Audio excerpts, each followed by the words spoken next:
Never become the villain. How to never be villainized as an info coach and coach. In this video, I'll exactly break down why people end up as a villain in the most villainized space in business, and also how to avoid and always come out as a hero. The info space is villainized because you're working with people. Let's say I'm in the e-commerce business, I have a clothing brand and I sell t-shirts, right? If I make one t-shirts and 5 people like it, I can print the exact t-shirt again and again and again. But if I am in the info space, or if I'm working with a bunch of people, the variability and the randomness is now 100x. People have different backgrounds, people have different stories, people come from different sort of thinking patterns, and which in general is so randomized that you, as someone who's sitting there running all this stuff, cannot really predict that unless you know your ICP, unless you have data, unless you have results, unless you know what type of people to work with and what to do if you are in this industry. So in this video, I'll exactly break down in these 3 sort of trifectas which I've created per level to not end up as a villain. We're going to talk about that later. You saw the guy. But basically, skills. Now, these are the 3 questions, and these questions I'm giving you is something you can ask yourself whenever you're onboarding a client, or whenever you're having doubts, or whenever you feel like, is this good? Is this bad? And how do I know this? I have worked with 7 and 8 figure entrepreneurs as their operation of sales manager. I have scaled companies past to 7 figures a month. I have worked in my own consulting business and scaled people to 30, 40, 50K, and even someone is about to touch 90K. So I know what I'm talking about. Now, skills. Are you still doing it? This is one of the most biggest reasons why most people are called a course seller, or bill, hey bro, we don't want to buy your course, is because they are not doing the skill. They either suck, so they go to the info industry, or they basically stop doing the skill and want to just cash out, which creates this entirety of the space. And that's why it's villainized to this point. This is the most important point. As soon as people stop making money with their actual skill of e-commerce, trading, or whatever skill you have, basketball, voice coach, whatever you are, as soon as you stop to do that, people, first of all, presume that you no longer are able to work in that industry, and most of the time it is true. Second of all, they think you don't know what's happening. The reason why Napoleon, the reason why a lot of these great generals are taken as the best of the best is because they worked with their soldiers. They were in the trenches, they were in the fields, working with their fellow troops, because you stay sharp. You know what's happening in the market. You know what is going on right now, because the market changes day by day.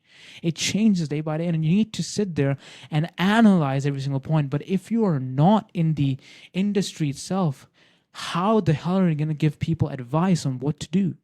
Second thing is how long you have been doing it. This question usually makes sense to everybody, but you need to be replicable. You need to have some years of experience.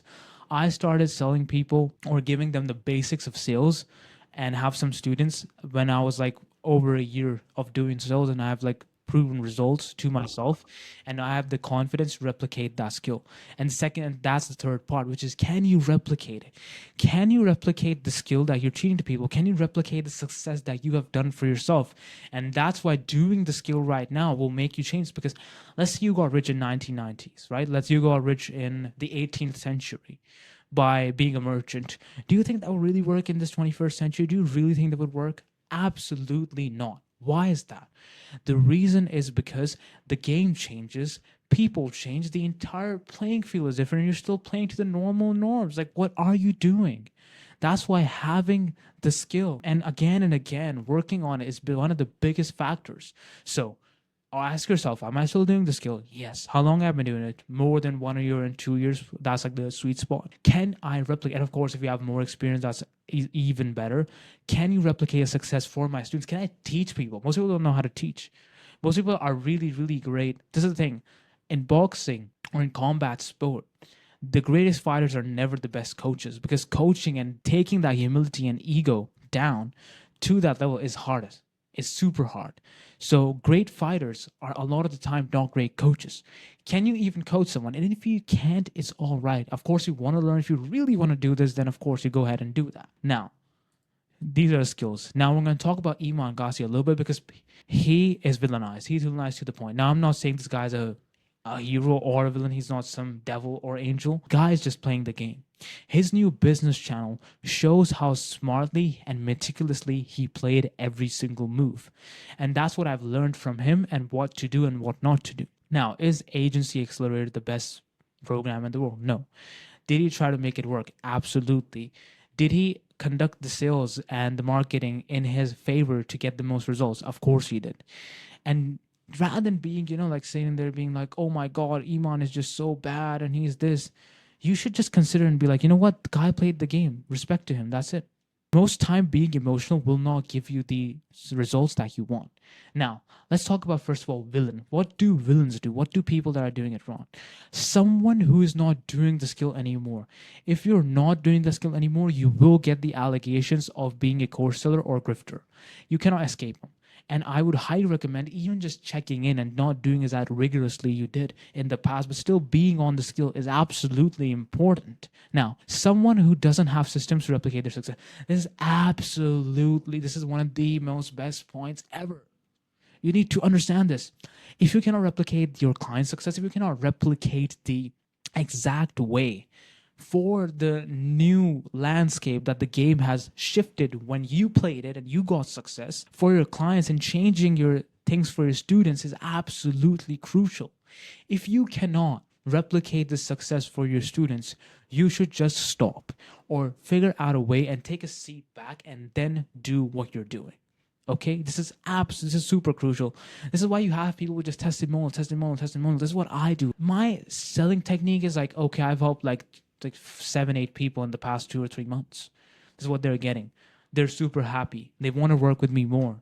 I'm upselling. I'm doing rev share with people. Why? Because they want to work with me. Now, the third point is someone who just does it for the sake of it and takes money anyway. Charging $9.99. That's the average. Like, it's a meme. Oh, you charge $9.99 for your course? I don't want it, bro. It is kind of a meme. But again, super crucial. Never end up in this place. Never ever do.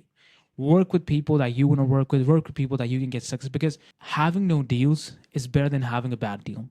Having no clients is better than having a bad client, because you'll waste your time, energy, and money because they're going to refund you or they're going to sue you. So it's just not worth it.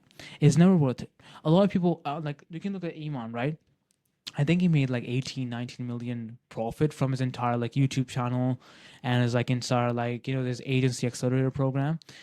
He made that much money. Why? Because he had the volume. That video had like 10 million views and his channel was just pumping. He has 5 million subscribers on YouTube. So he had the volume to kind of negate it. And the chargebacks, whatever it was, he was kind of like sneaky around. He could do it because he had the numbers. As what a lot of people teach you, they're just like, hey bro, just push it, just sell it cheap, just like mass spam, do it, run ads. And a lot of the times, please, if you're an info business and you're not running between 70 to 80% or even 90% margins, just get out of the business. You're not doing it right at all. Because it's a cash flow business, and that's why people do it in the first place. If you're not getting these results, just stop it. Take a step back again and really look at yourself in the mirror and like, what am I even doing?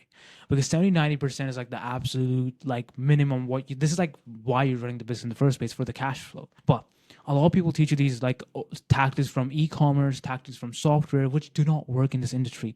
You are the business. You need to work with quality and not quantity. Now, let's go over to the heroes section.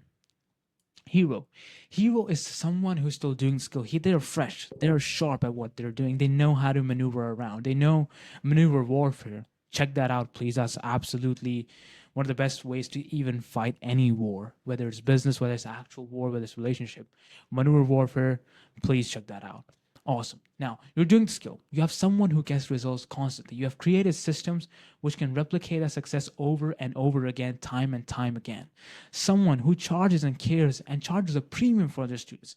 This is where the pricing becomes from this $9.99 bullshit into something which is just like, more premium, like 4K, 5K, 6K, 7K, 8K, 9K, 10K. Why? Because you have the results to back that amount up. That's the first part. Second of all, you want to work with these people. Third of all, they're willing to pay you. That's the biggest part.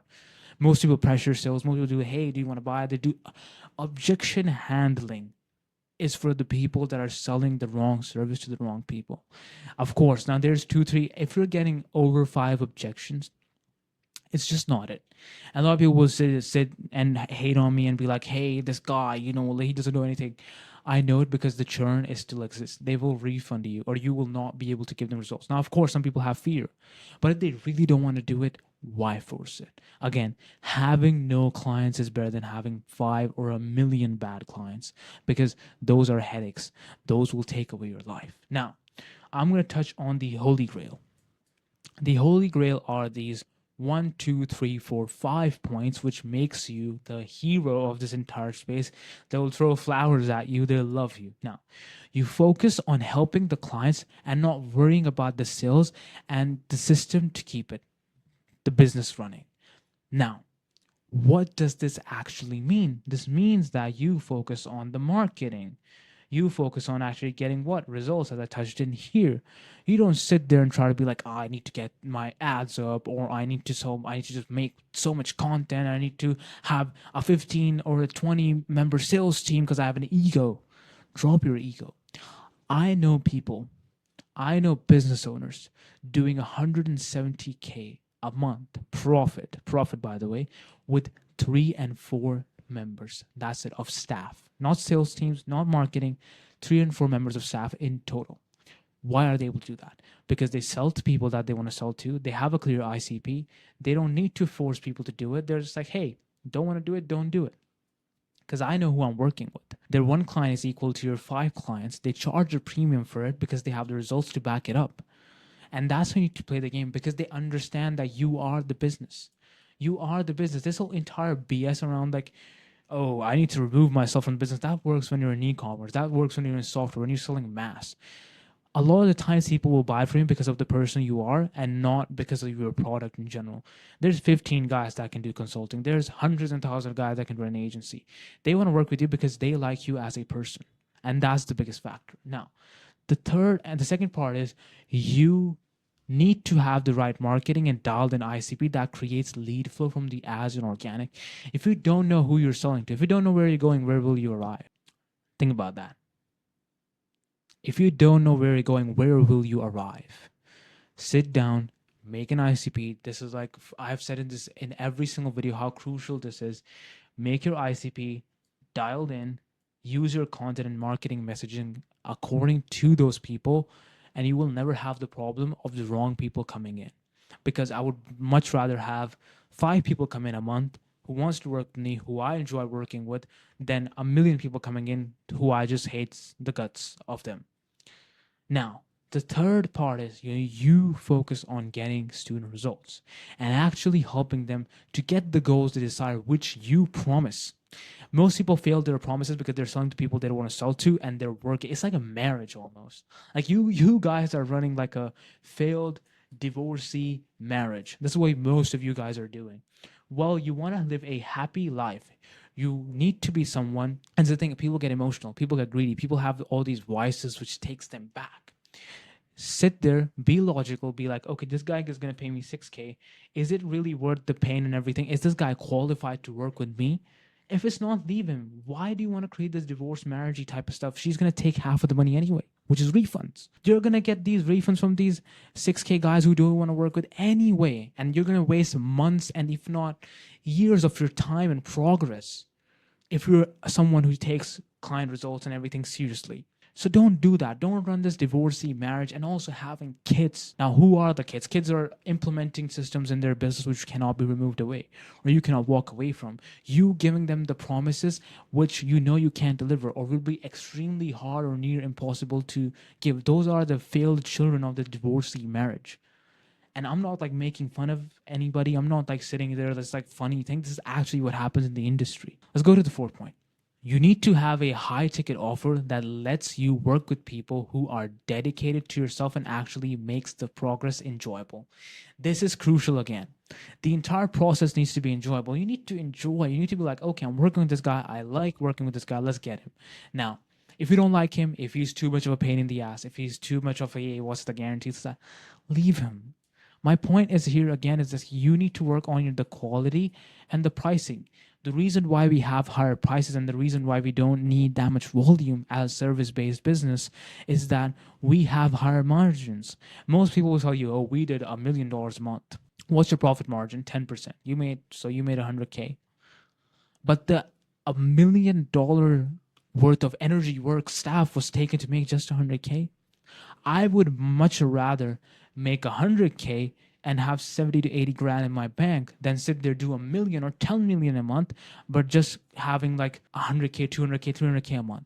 Because the work I did was worth 10 millions of dollars. There was $10 million of stress, but in the return, I got 100K. What are you even doing at that point? The fifth and the last part is you need to have systems in place that lets your student repeat the progress and achieve the success they have. This is absolutely crucial. The reason why I'm whispering so that I can talk to you guys through you. You need to understand this is extremely important. Most of you people sitting there, you don't realize like how important this thing is, which is your students, your clients are your holy grail. They are the people that you want to help, because if you do that, first of all, you get the fulfillment of helping them. Second of all, you create change. You get referrals. You can upsell them. Your back end alone will make you more money than your front end, while that guy's running ads for $1,000 a day. He made that guy who made $1 million in revenue, he'd run ads, he'd run all that. You're like, hey bro, your guy's like, hey, I got my friend here, do you want to help him as well? You're like, sure. Is he a good fit? You take him, boom, there's another money you just made. Oh God, I am having this issue. And as soon as you solve one problem for your client, it just changes their entire perspective on you, and they actually want to work even more with you. The trust goes through the roof, and they want to even work with you more. They want to buy again and again and again because they know you give them the results. Now, there's a point that I made right here, which is in the bottom. Let me go there. The truth is that info is one of the best, if not the best, for creating impact. In e-commerce, you're selling a t-shirt or something. But in info, if done right, you create massive uplifting experience in someone's life. You can change lives. Like, this just sounds so corny nowadays because everybody says like, oh, I can change your life, all that BS. You need to sit there and analyze. The info is the most highly impactful business if you do it right. Imagine this, right? You have a kid. One of my coaches that I work with, he's a basketball coach, and one more is a trader. And there was a kid, and he was super bad at basketball. Like, he was okayish. He got one of the guys in the most top colleges playing, and he got a scholarship because my coach worked with that guy. I feel good working with my clients because the client results they get. Because I feel like I was a part of that massive impact that changes someone's trajectory of life forever. That kid will go on. His parents didn't have to pay 200K or 150K for his entire college. He got a scholarship for it. Why? Because my client helped him, and I helped my client create the experiences and the environment for him to get those client results. That's what I do. That's why I consult people. It's not because of the client results that even I get, it's for what they give to the world, which is you creating that massive impact. When you're selling these low level products, when you're selling $100 product, you're not going to change someone's life. But when you're selling a 5K, 4K, 3K, 10K, 11K, even upwards to 15 or 20K product, you are going to change someone's life if you do it right. That's why I say focus on the quality of people that are coming in. Focus on, do you want to work with this person or not? Focus on what do you feel, because it's your business. Don't listen to the noise. Listen to what you want to do. That's it for today's video. I want to leave it in this end. Run the business like you want to run it, because it's your business. That's it.